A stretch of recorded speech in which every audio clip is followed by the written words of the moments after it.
So we're going to begin in Chapter 11, which is all about probability.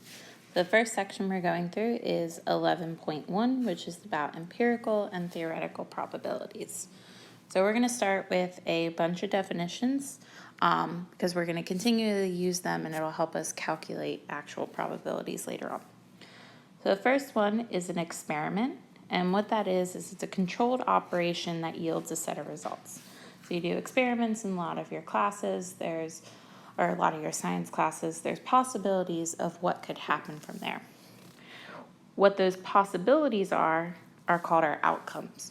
So these are the possible results of an experiment.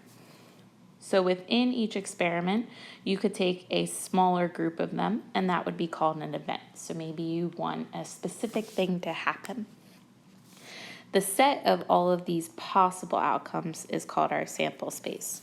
So these are our four main definitions, and they're going to be really important to kind of know the difference between them to talk about what's going on.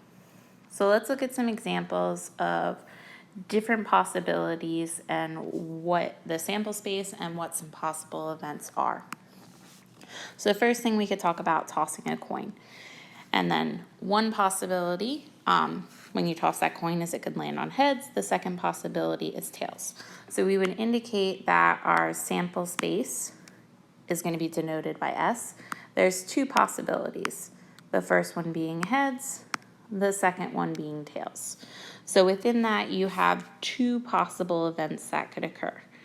When you toss that coin once, one event would be you get a heads, the second event would be you get a tails.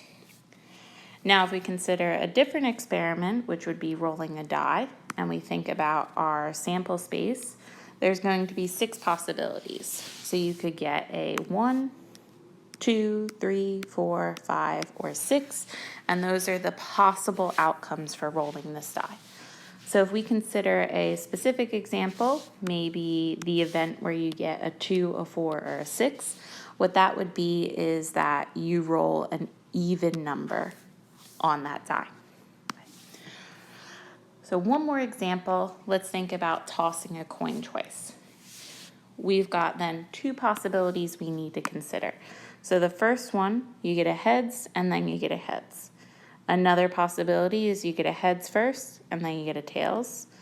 Then you could get a tails first and then a heads, or a tails and tails. So you have 4 different outcomes in that sample space. So if you consider a specific event where you get heads and then heads and tails, in words, that event would be the first toss is a heads. Okay? So there are really 2 main types of probabilities we're going to be concerned with. We've got empirical probability and then we've got theoretical probability. So we've got some kind of key differences between those. Empirical probability, what you want to think of this as is the relative frequency of an event.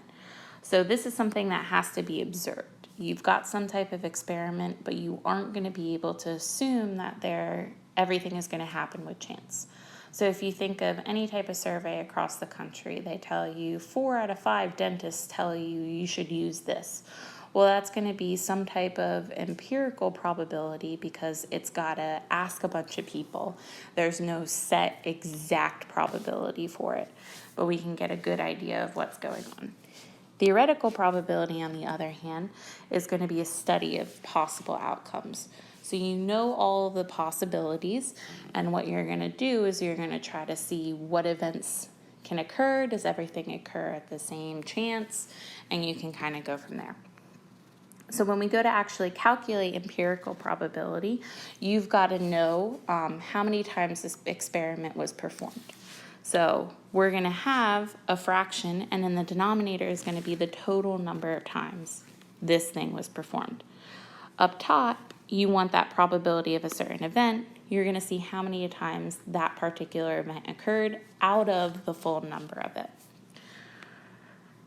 So we've got 2 kind of things we have to calculate, and then this notation over here, this P of E, is going to say the probability of event E. So first part tells you probability of this particular event. Now because of this, it's representing some type of chance. The probability should always be between 0 and 1. 0 would mean there's no chance this is going to happen. 1 would be there's a 100% chance this event is going to occur. Something in the middle would be about a 50% chance, so that would be a 0.5. Okay? So let's look at a specific example. In a given week, the vet treated the following animals. So she saw 45 dogs, she saw 40 cats, 15 birds, and 5 rabbits. So this is how many in this one particular week. We can use this to calculate empirical probabilities. So we can kind of predict what's a chance of a particular animal coming in next. Now it's not going to be precise because it can change week from week, but at least it'll give us a decent idea. So let's go ahead and determine the empirical probability. The next animal she treats is a dog. So in order to do that, up top will be the number of times we saw a dog, and the bottom will be how many animals she saw in total. So we need to calculate in total how many animals did she see. So in total, the vet saw 45 dogs, 40 cats, 15 birds, and 5 rabbits. So she saw in total in this one particular week 105 animals.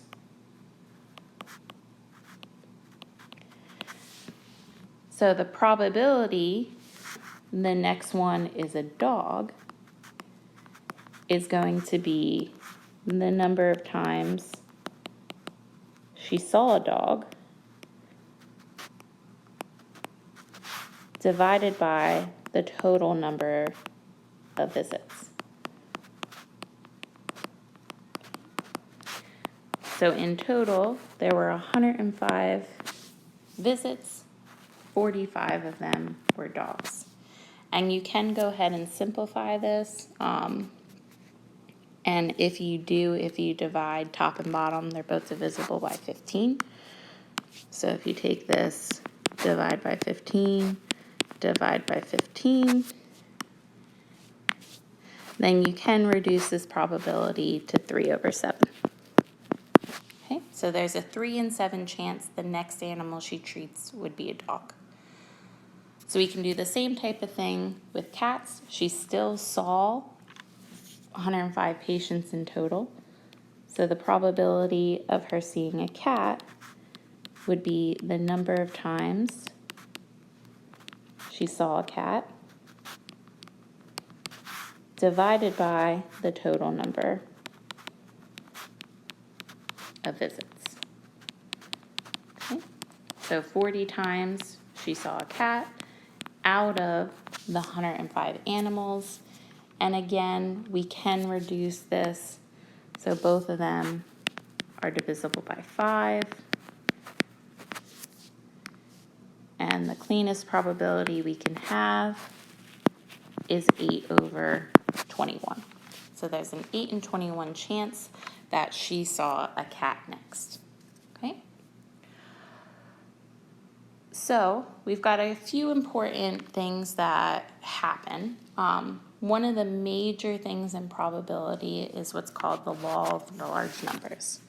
So probability statements apply in practice to a large number of trials.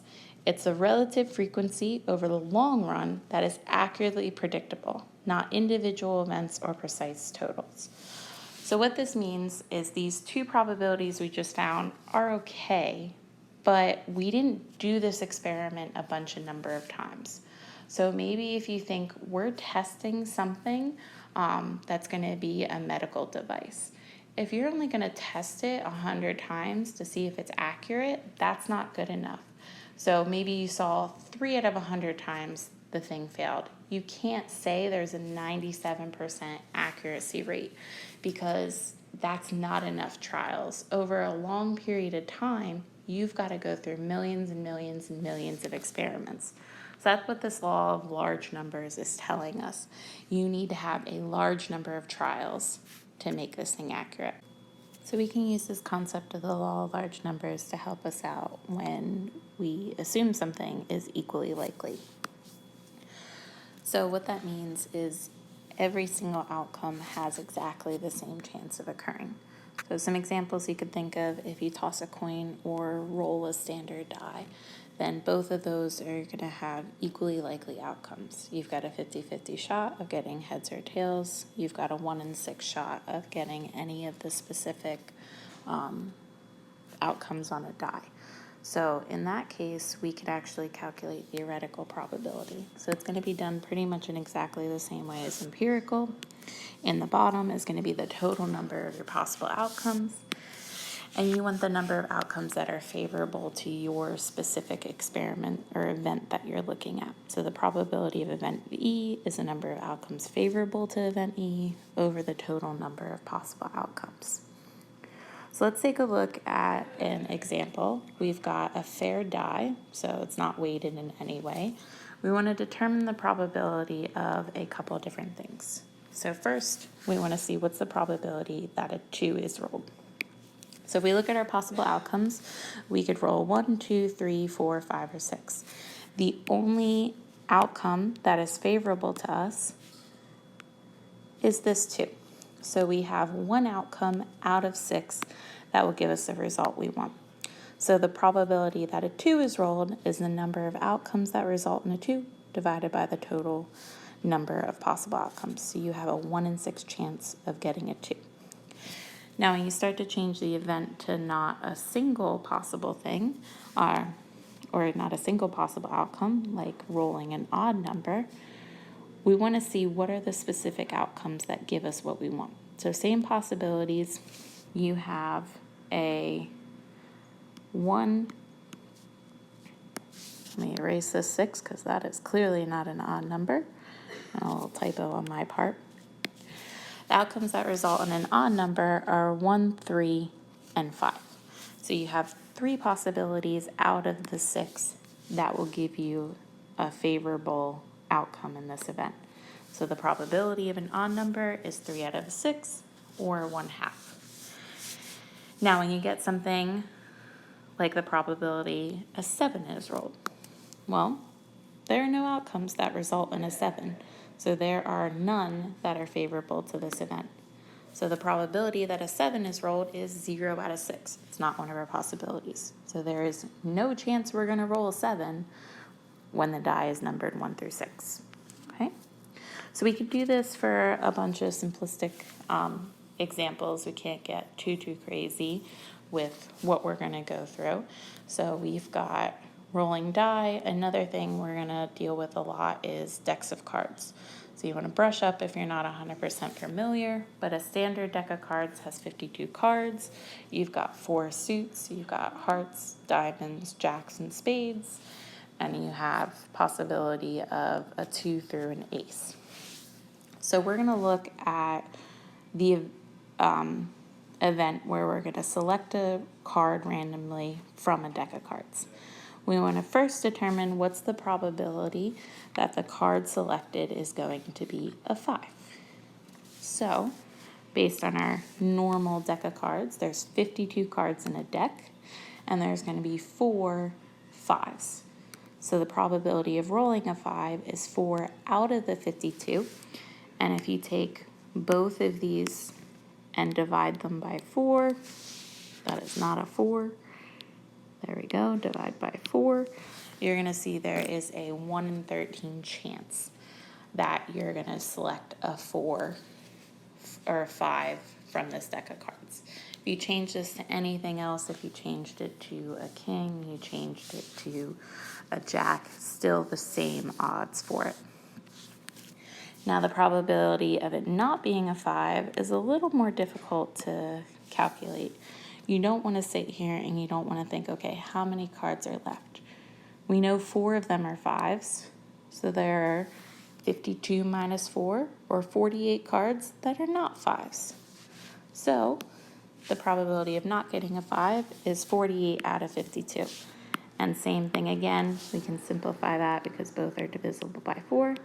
So divide top and bottom by 4, and you have a 12 in 13 chance of getting something that is not a 5, so much higher odds for it. So one thing you can kind of notice, if you were to add these two probabilities together, there is 100% chance you're going to select a 5 or not a 5, because these are kind of exact opposite events. So the sum of the probability that an event will occur and that it will not occur is always going to be 1. So an easier way, if you have the probability of some event plus the probability of not that event happening, it has to be 1. So sometimes if you're trying to calculate the probability of not A happening, it could be very difficult. So we can use this other formula where you solve for the probability of not A.